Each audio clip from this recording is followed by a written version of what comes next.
मुताबिक वैशाख महीने के शुक्ल पक्ष की 9वीं तिथि और पुष्य नक्षत्र के योग में कन्या के रूप में सीता जी धरती से प्रकट हुई थी। कहते हैं कि यहाँ 365 साल पहले खुदाई में माता सीता की सोने की मूर्ति मिली थी, जिसके बाद एक महारानी ने यहाँ 9 लाख रुपए खर्च करके भव्य मंदिर बनवाया। तब से इसे 9 लखा मंदिर भी कहते हैं। आपको बता दें कि माता जानकी के इस मंदिर में 1967 से लगातार भगवान राम और माता सीता का जाप और अखंड कीर्तन चल रहा है।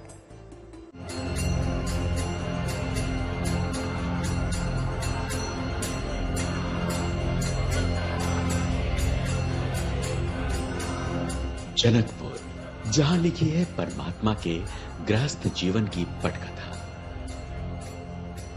जनकपुर, जहां विधाता की लीला छिपी है। परमेश्वर के वैवाहिक जीवन का मर्म छिपा है। यहां आकर रामायण के सारे प्रसंग स्वतः ही आपकी आंखों में तैरने लगते हैं।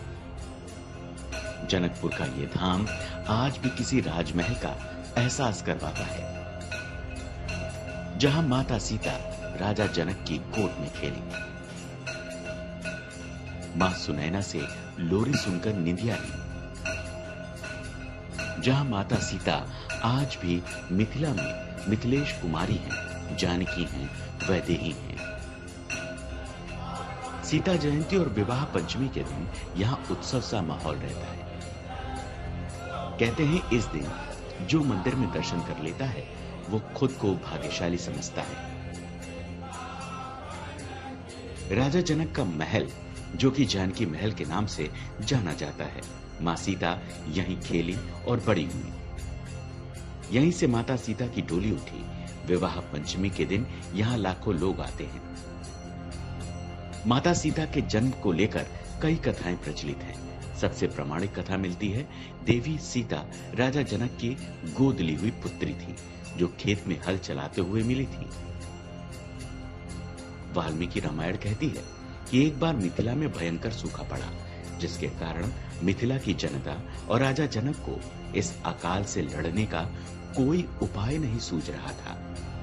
कहते हैं कि एक ऋषि के सुझाव पर राजा जनक ने यज्ञ करवाया। इसके बाद एक खेत में राजा जनक खुद ही हल चलाने लगे। कथा है कि तभी धरती से एक सोने के संदूक में एक कन्या मिली।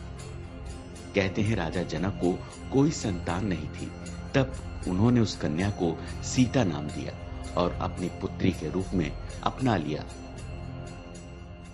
यहाँ से 60 किलोमीटर अकाल पड़े थे मिथिला में, तो सीतामढ़ी पुरोला में हल जोत गए, तो हलेशी नाथ वहाँ स्थापना किए गए।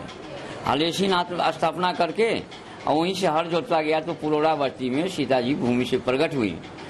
तो वहाँ से सीतामढ़ी कहा जाते हैं घर का मैथिली में, तो मढ़ी में रखा गया। मान्यता है कि माता सीता का जन्म बिहार के सीतामढ़ी शहर से करीब 5 किलोमीटर दूरी पुनौरा नाम के स्थान पर हुआ था।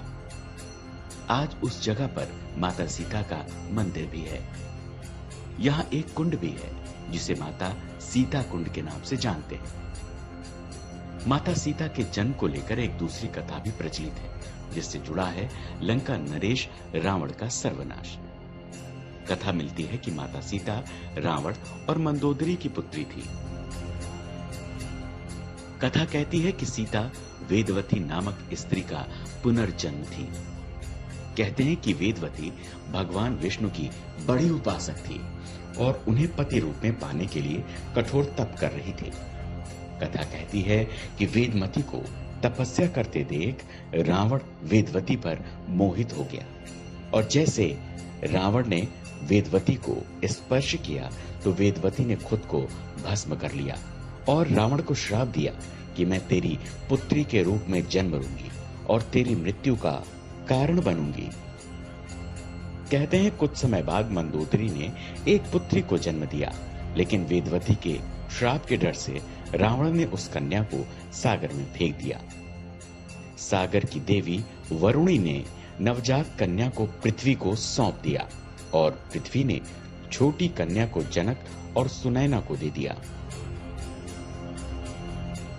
कहते हैं कि इसके बाद राजा जनक ने सीता का लालन पालन किया। दशरथ नंदन राम के साथ उनका विवाह संपन्न करवाया। कथा मिलती है कि वनवास के दौरान रावण ने माता सीता का अपहरण कर लिया और फिर रघुवर ने रावण का अंत कर दिया। इस तरह वेदवती स्वरूप सीता रावण के वध का कारण बनी। कहते हैं कि जनकपुर में ही माता सीता को मां गौरा ने आशीर्वाद दिया कि आपके स्वामी स्वयं त्रिलोकीनाथ होंगे।